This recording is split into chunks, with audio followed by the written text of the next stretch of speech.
Este es el planeta Tierra, hace 50.000 años. Antes de que las primeras ciudades se alzaran sobre las llanuras, antes de que se escribiera la historia escrita. Aquí reina un mundo de cazadores y recolectores. Son pocos, solo unos pocos millones en todo el planeta, y están dispersos en vastos territorios. Cada tribu es una pequeña isla de vida en una naturaleza desconocida y a veces hostil. Las aves se elevan en el aire con agudos graznidos, advirtiendo del movimiento que se avecina. Algo pesado cruje entre la hierba alta. Tal vez sea un bisonte que viene a beber, o tal vez un depredador acechando a su presa. Para una persona de esta época, estos sonidos no son solo ruido de fondo. Son señales que pueden salvar o destruir. En el este, el disco dorado del sol aparece gradualmente. Sus rayos caen sobre piedras húmedas, sobre las hojas de helechos gigantes, sobre las telarañas congeladas en gotas de rocío. No hay un atisbo de seguridad en esta belleza. Cada amanecer es el comienzo de una nueva prueba. La tribu que pasó la noche junto al río se levanta con los primeros rayos.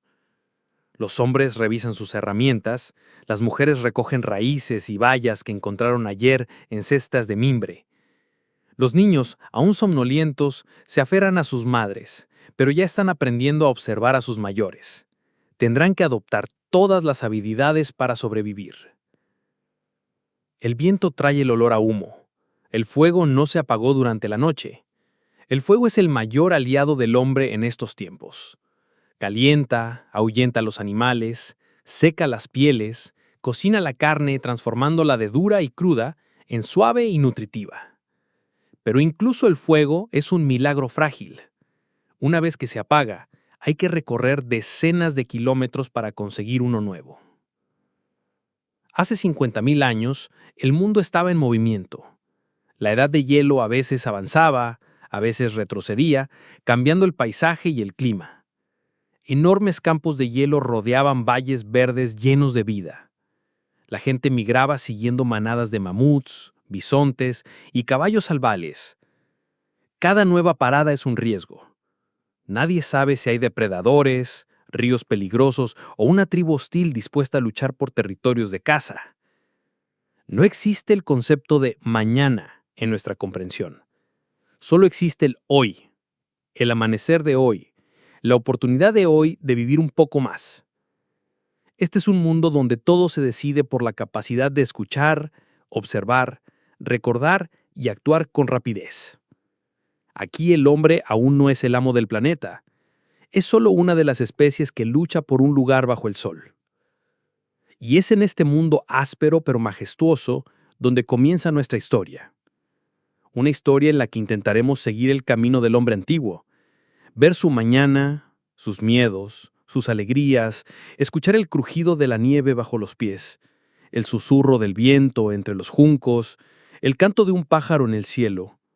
Regresaremos a la época en que cada grieta en la piedra podía ser una huella, cada sombra un peligro y cada nuevo día un verdadero regalo. La gente de aquella época rara vez permanecía mucho tiempo en un mismo lugar. Su mundo era móvil y se movían con él. En verano, los grupos se dirigían a lugares con más animales y bayas, y en invierno buscaban refugio del frío y los vientos. Las viviendas se elegían no por su belleza, sino por la protección y el acceso a los alimentos. Las cuevas eran el refugio más fiable. Una alta bóveda de piedra, la frescura en verano y la relativa calidez en invierno las convertían en un lugar ideal si había una fuente de agua y casa cerca. Se han conservado rastros de hollín en las paredes de algunas cuevas. Los fuegos ardieron allí durante miles de años, dejando oscuras huellas en la piedra. Pero la naturaleza no siempre ofrecía refugios cómodos. Donde no había cuevas, la gente construía casas temporales con lo que encontraba. Armazones de ramas gruesas se cubrían con pieles de mamut o bisonte, sujetándolas con huesos. A veces incluso se usaban enormes costillas de animales como base. Dentro de estas viviendas, el fuego ardía casi constantemente, ya que la noche durante la edad de hielo podía ser mortalmente fría. En las llanuras o junto a los ríos se erigían cabañas y cobertizos. Protegían de la lluvia, pero no del viento. por lo que a menudo se formaban campamentos enteros a partir de varios edificios, erigidos en semicírculo para proteger el espacio interior. En el centro ardía una gran hoguera, el corazón del campamento, alrededor del cual la gente comía, reparaba herramientas y contaba historias. La vivienda no era solo un lugar para dormir, determinaba la vida del grupo. Ahí se almacenaban los suministros, ahí se criaban los niños, y ahí se atendía a los heridos. Y cuando los suministros se acababan, o la zona se volvía demasiado peligrosa, la gente se marchaba. A veces para siempre, dejando atrás solo huesos descoloridos y herramientas de piedra olvidadas que los arqueólogos encuentran miles de años después. Para una persona de hace 50.000 años, cada mañana no comenzaba con un lento despertar, sino con una incorporación inmediata al ritmo de la supervivencia. Con los primeros rayos del sol, la tribu cobraba vida. Hombres, mujeres, niños. Cada uno tenía su propio rol, sin el cual la vida del grupo podía llegar a su fin. Los hombres salían a cazar. Podía ser una salida corta de un par de horas o una persecución de varios días tras una manada. La caza era una actividad peligrosa que requería una cooperación intensiva. Algunos se acercaban sigilosamente a la presa, otros los llevaban a trampas o a lanzas. Una cacería exitosa proporcionaba carne, grasa, pieles, huesos y tendones, todo lo útil. El fracaso significaba hambre y la necesidad de buscar otras fuentes de alimento. En aquella época, las mujeres se dedicaban a la recolección. Sabían dónde crecían raíces comestibles, qué bayas eran seguras, dónde encontrar nueces o caracoles. En sus manos llevaban cestas de mimbre llenas de los regalos del bosque y la estepa. La recolección constituía la mayor parte de la dieta diaria. La carne era un trofeo valioso pero escaso. Los niños aprendían desde pequeños. Los niños observaban a los cazadores, aprendían a afilar piedras, lanzar lanzas y distinguir huellas. Las niñas aprendían de sus madres el conocimiento de las plantas, la habilidad de coser pieles, tejer cuerdas y hacer fuego. En este mundo, el aprendizaje era impostergable. La vida dependía directamente de él. Al anochecer, la tribu se reunía alrededor del fuego. Este era el centro de la vida y la comunicación. Allí descuartizaban a sus presas, cocinaban y reparaban herramientas. Los ancianos contaban historias sobre cacerías pasadas, sobre tierras lejanas, sobre espíritus y ancestros. Estas historias no eran solo entretenimiento, transmitían conocimiento, leyes tribales y la experiencia de generaciones. La comida se repartía equitativamente, pero el respeto por los cazadores y recolectores que la obtenían era inmenso. En tiempos de hambruna, compartir se convertía en una decisión difícil porque cada puñado extra de raíces o trozo de carne podía salvar a un niño o a un anciano. La vida cotidiana estaba conectada con la naturaleza. El cambio de estaciones dictaba las rutas de las migraciones, los hábitos de los animales determinaban el calendario de caza y el clima podía traer abundancia o convertirse en un desastre. Cualquier negocio, desde la caza hasta la recolección de bayas, era arriesgado. Herirse o enfermarse a menudo significaba la muerte, pues era necesario alimentarse únicamente con lo que la tierra ofrecía: hierbas, el calor del fuego y el cuidado de los compañeros de tribu. Pero entre esta tensión constante también había momentos de alegría. La risa de los niños, el baile alrededor del fuego después de una cacería exitosa, el intercambio de regalos con la tribu vecina, el aroma de la carne fresca y las nueces crujientes. Estos momentos eran raros y por lo tanto especialmente valiosos. Hace 50.000 años la vida desconocía los conceptos de fiesta o día libre en el sentido actual. Cada día era una lucha y un esfuerzo. Pero fue en esta lucha donde nació un sentido de unidad y fuerza que permitió a la tribu sobrevivir al frío, las tormentas y el hambre. Hace 50.000 años, los humanos no poseían metal, plástico ni mecanismos complejos, pero sí contaban con la herramienta principal, su mente. Esta les permitía transformar la piedra, el hueso, la madera y el fuego en armas, herramientas y artículos para el hogar. La principal tecnología de la época eran las herramientas de piedra. Se elegían tipos de piedra dura, pedernal, obsidiana, cuarcita y se tallaban dándoles filos afilados. De estas piezas se fabricaban cuchillos, raspadores para procesar pieles y cinceles para madera y hueso. Fabricar una hoja de alta calidad podía llevar varias horas, y cada artesano conocía docenas de maneras de golpear para que la piedra se partiera correctamente. Las armas de caza eran variadas. Las lanzas con puntas de piedra se utilizaban tanto para lanzar como para el combate cuerpo a cuerpo. Más tarde aparecieron los dardos y los dispositivos de lanzamiento sencillos, que aumentaban el alcance de los disparos. Los arcos aún no estaban muy extendidos, pero ya se utilizaban hondas y arpones para cazar aves y peces. El hueso y el cuerno también eran materiales valiosos. Se utilizaban para fabricar agujas, anzuelos, puntas de flecha, punzones e incluso instrumentos musicales. Las pieles de animales se convertían en ropa y capas abrigadas. Los tendones, trenzados para formar hilos resistentes, se utilizaban para coser. El fuego fue el mayor descubrimiento, pero la capacidad de almacenarlo y encenderlo era todo un arte. A veces, las tribus llevaban brasas ardientes en conchas o trozos de madera carbonizada. Para hacer fuego, utilizaban la fricción entre palos o golpeando pedernal con pirita, creando chispas. El fuego proporcionaba luz, calor, protección y la capacidad de cocinar la carne, haciéndola más blanda y segura.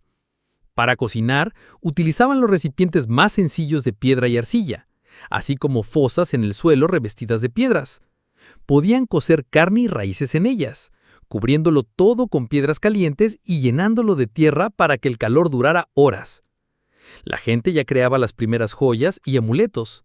Los collares y brazaletes se hacían con dientes, conchas, huesos y piedras.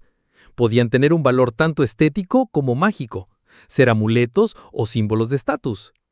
A pesar de la simplicidad de la tecnología, cada producto era fruto de la experiencia, la paciencia y el conocimiento transmitido de generación en generación. Un cuchillo podía salvar una vida, una lanza alimentar a una familia, y el fuego proteger a una tribu del frío y los depredadores. Y en este mundo hostil, cualquier objeto era demasiado valioso para perderlo o romperlo. Hace 50.000 años, la vida en solitario era imposible. Una persona de aquella época solo sobrevivía en una tribu, un grupo pequeño pero unido, conectado por la sangre, el matrimonio y un destino común. En promedio, una tribu estaba compuesta por entre 20 y 50 personas. Eran parientes, cercanos y lejanos, pero a veces se unían desconocidos, aceptados tras un intercambio o matrimonio. Todos se conocían desde la infancia, y cualquier disputa podía afectar la supervivencia de todo el grupo. Por lo tanto, la paz dentro de la tribu era tan valiosa como la obtención de alimento. Los roles estaban claramente divididos. Los hombres, con mayor frecuencia, cazaban, defendían el campamento y fabricaban armas. Las mujeres se dedicaban a la recolección, la cocina, la crianza de los hijos y la confección de ropa. Los ancianos, guardianes del conocimiento y las tradiciones, no participaban en la caza, sino que enseñaban a los jóvenes, contaban historias y realizaban curaciones con hierbas. Los niños, desde pequeños, participaban en la vida de la tribu. Jugando, aprendían a lanzar lanzas, tejer redes y distinguir las huellas de los animales. El juego era su escuela, y los adultos, sus únicos maestros. Había reglas tácitas dentro del grupo. La comida que recibían se compartía entre todos. Infringir esta ley se consideraba una ofensa grave y podía conllevar la expulsión. Las decisiones las tomaba un consejo general de cazadores veteranos y madres de numerosos niños. La opinión de las mujeres que proporcionaban la comida era fundamental. La comunicación no era solo verbal. Gestos, expresiones faciales, sonidos, todo ello ayudaba a explicarse durante la caza o a distancia. El idioma, tal como lo conocemos hoy, apenas se estaba formando, pero ya existían las formas más sencillas de historias y canciones. La cohesión social era lo que daba ventaja a la gente de aquella época. Un cazador podía caerse por un precipicio, una mujer podía enfermar, un niño podía perderse en el bosque, pero siempre contaban con quienes acudían al rescate. Un hombre era solo presa de un depredador, pero en una tribu se convertía en parte de una fuerza capaz de resistir el viento, el frío y los enemigos. Para el hombre antiguo, el mundo estaba lleno de fuerzas que no podía comprender, pero que percibía en cada soplo de viento, en el estruendo de los truenos, en la luz de la luna.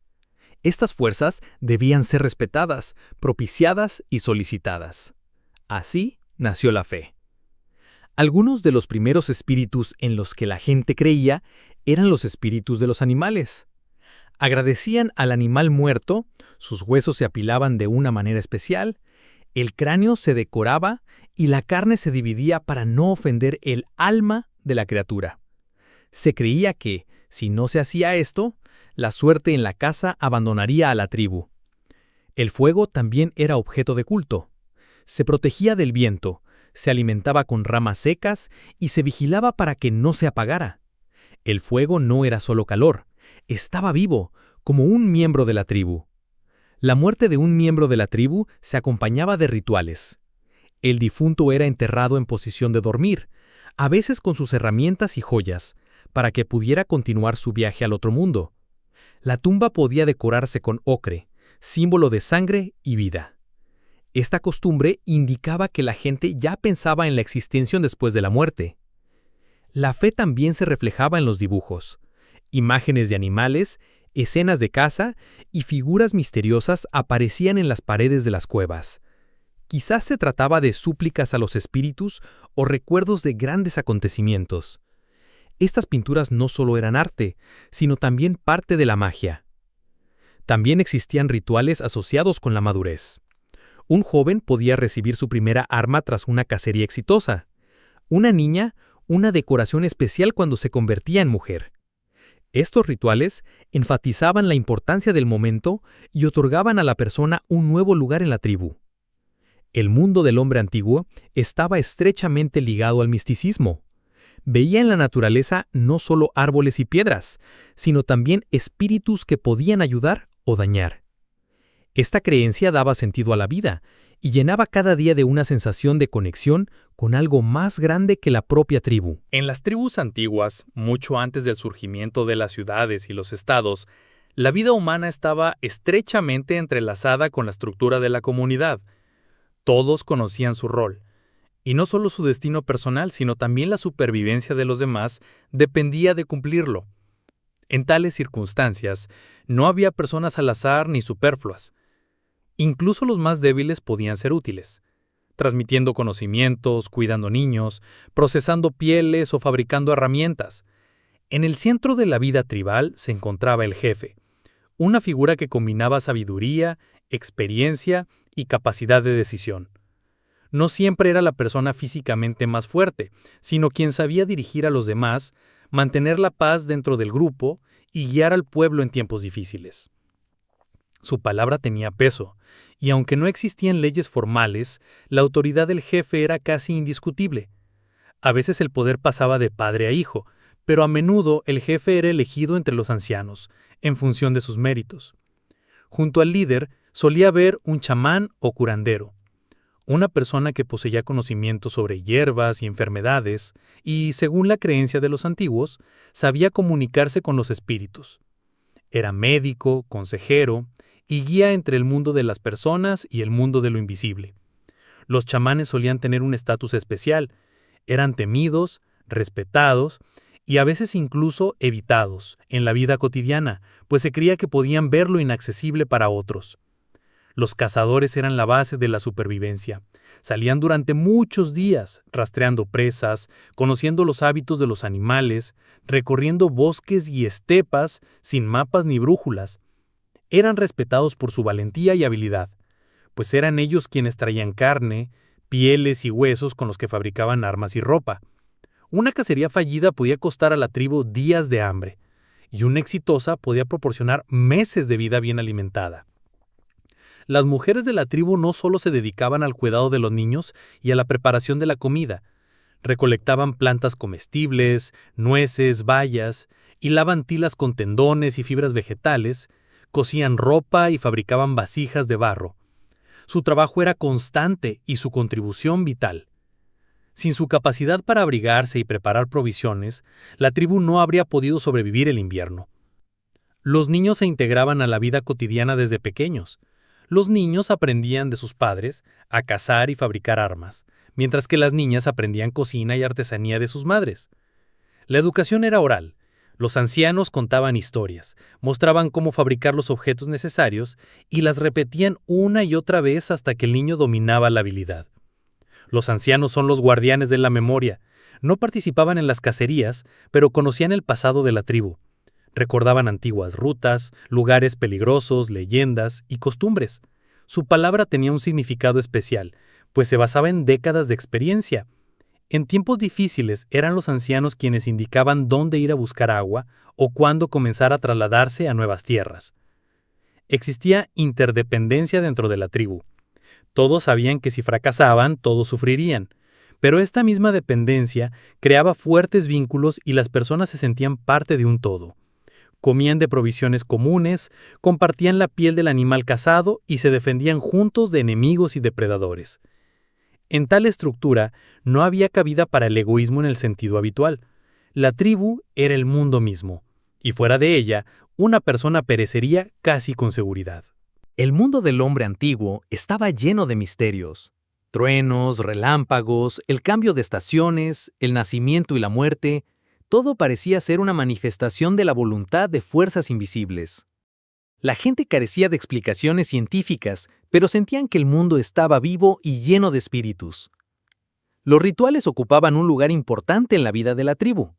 Ayudaban a conectar con los ancestros, a calmar el miedo a lo desconocido y a obtener el apoyo de los espíritus. Por ejemplo, antes de cazar, los cazadores podían reunirse alrededor de una fogata, pintarse el rostro con ocre y cantar canciones especiales para traer la buena suerte. A veces, el chamán arrojaba hierbas al fuego, cuyo aroma, según su creencia, atraía la gracia de los espíritus de los animales. Las creencias estaban estrechamente vinculadas con la naturaleza. Árboles, montañas, ríos, el sol y la luna, todos eran considerados seres vivos con voluntad propia. Romper la armonía con ellos significaba traer problemas. Por lo tanto, muchas tribus tenían tabús. Estaba prohibido matar ciertos animales sin necesidad o entrar en lugares sagrados sin un ritual. Los ritos funerarios eran de particular importancia. Se enterraba a una persona por una razón. Se depositaban en la tumba objetos que se creían útiles en el más allá: armas, joyas, comida. A veces los cuerpos se pintaban con ocre rojo, símbolo de sangre y vida. Esta era una forma de mostrar que la muerte no es el final, sino una transición a otro mundo. Las prácticas chamánicas incluían danzas, cantos, el uso de tambores y otros instrumentos de sonido. Durante los rituales, un chamán podía entrar en trance, viajando al mundo de los espíritus para encontrar respuestas o curar a un paciente. Para ello, se utilizaban ritmos especiales, humo de hogueras y plantas alucinógenas. Además, existían rituales de iniciación, la transición de la infancia a la edad adulta. Los niños podían emprender un viaje en solitario o someterse a pruebas de resistencia, mientras que las niñas podían participar en ceremonias relacionadas con su primera cacería o cocinar para toda la tribu. Estos eventos quedaron grabados en la memoria para toda la vida. Los rituales no eran solo una formalidad, fortalecían el vínculo entre las personas y creaban un sentido de pertenencia y seguridad. Cuando todo a su alrededor era impredecible, un ritual proporcionaba una sensación de orden. En la vida de la gente de aquella época, la enfermedad podía ser una amenaza real, ya que sin medicinas y médicos modernos, cualquier resfriado o infección podía tener un final trágico. El cuerpo estaba endurecido, pero aún así, las heridas, inflamaciones y parásitos acompañaban constantemente a la persona.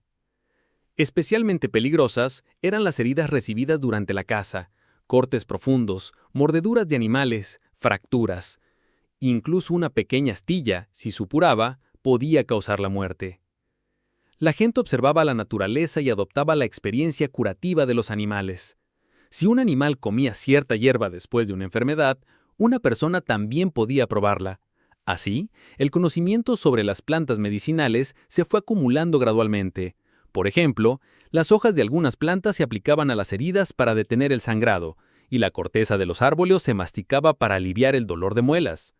Se podía usar ceniza o carbón para desinfectar, que se espolvoreaba sobre la piel dañada. También existían técnicas más complejas. En caso de dislocaciones, se intentaba restablecer la articulación fijándola con cinturones de cuero o arneses hechos con tendones de animales. A veces se utilizaban piedras calientes calentadas al fuego para aliviar el dolor y la inflamación. En casos de enfermedad grave, se podía llevar a una persona a un lugar apartado para que no contagiara a otros. No se trataba de un aislamiento médico consciente, pero ayudaba a la tribu a sobrevivir. También se iniciaron los rituales de sanación. Los chamanes o ancianos tribales podían realizar ceremonias para expulsar a los malos espíritus de la enfermedad. Cantaban, tocaban tambores y fumigaban al paciente con humo de hierbas. Y aunque pareciera místico, el humo también podía tener un efecto práctico. Ahuyentaba insectos y purificaba el aire. Algunos rituales también ayudaban psicológicamente. La persona creía en la sanación, lo que significaba que su cuerpo luchaba con mayor intensidad. Hace 50.000 años, la interacción entre diferentes grupos humanos era extremadamente cautelosa. Por un lado, los extraños podían representar una amenaza. Reclamaban terrenos de caza, agua y viviendas. Por otro lado, el contacto con ellos brindaba la oportunidad de intercambiar conocimientos, objetos e incluso parejas para la procreación. Las tribus, por regla general, eran nómadas, y al encontrarse con otros grupos, la clave dependía en gran medida de los primeros minutos. Si ambas partes se acercaban lentamente, sin armas, el intercambio podía culminar en un intercambio pacífico. Podían ofrecer pieles, herramientas de piedra o carne seca. Este intercambio fortalecía los lazos y podía salvarlos en tiempos difíciles. Pero a menudo, los encuentros eran hostiles. Podían surgir peleas por una fuente de agua, territorio o presas. Las armas eran sencillas pero letales. Lanzas, garrotes, piedras. A veces los conflictos terminaban con la expulsión de un grupo, y en otras con la completa destrucción de los rivales. También había casos especiales en los que se formaba una alianza temporal entre tribus. Por ejemplo, durante la migración a nuevas tierras o en el caso de la caza de un animal grande y peligroso como un mamut. La captura conjunta de presas requería coordinación y confianza, pero tras el éxito, la alianza podía romperse y los grupos volvían a tomar caminos separados. En ocasiones, los contactos pacíficos propiciaron un intercambio cultural, nuevas técnicas de caza, formas de procesar las pieles, decoraciones inusuales. Así fue como se produjo lentamente el intercambio cultural que moldeó el futuro de la humanidad. Al observar pinturas rupestres, figurillas talladas en hueso y joyería antigua, queda claro, la gente de aquella época vería el mundo no solo como un conjunto de cosas necesarias para la supervivencia, su vida poseía una dimensión espiritual que iba más allá de la caza y la recolección. Se planteaban las mismas preguntas que nosotros. ¿De dónde venimos? ¿Qué nos espera después de la muerte? ¿Cómo funciona este mundo inmenso y a veces aterrador? En las profundidades de las cuevas, los arqueólogos encuentran imágenes de bisontes, ciervos, caballos e incluso símbolos misteriosos. Estos dibujos, realizados con ocre, carbón y pigmentos minerales, no eran solo un entretenimiento. Probablemente cumplían una función ritual. Atraían la buena suerte en la caza o transmitían conocimientos a las generaciones futuras. El arte servía como medio para comunicar aquello que no podía explicarse con palabras. En algunos yacimientos se han encontrado pequeñas figurillas de hueso y piedra, a menudo con forma de mujer de formas acentuadas. Estas llamadas Venus paleolíticas simbolizaban la fertilidad, la vida y la procreación. Podían usarse como amuletos o guardarse en casa, creyéndose que traían salud y abundancia. La música también era importante. Se perforaban los huesos de buitres y cisnes que se encontraron. Estas son las flautas más antiguas. Sus sonidos probablemente acompañaban rituales, danzas y festividades. Para la gente de aquella época, la música era un puente que conectaba la tierra con el cielo, entre las personas y las fuerzas invisibles. Los entierros de aquella época indican un pensamiento espiritual desarrollado. Los cuerpos de los muertos solían colocarse en poses especiales, rociados con ocre rojo, símbolo de sangre y vida, y cerca se colocaban objetos útiles en el más allá, herramientas, joyas, comida. Esto significa que la gente creía en la continuidad de la existencia después de la muerte. Fueron estos rudimentos de espiritualidad, arte e imaginación los que finalmente nos separaron de los animales. No solo nos adaptamos al mundo, sino que creamos el nuestro, lleno de significados y símbolos. Hoy, al repasar un camino de decenas de miles de años, vemos que todo lo que nos hace humanos, la creatividad, la fe, el deseo de comprender lo incomprensible, ya nació en cuevas frías y junto a fogatas bajo el cielo estrellado. Somos herederos directos de estas personas, y su espíritu vive en cada uno de nosotros, invitándonos a buscar, crear y soñar.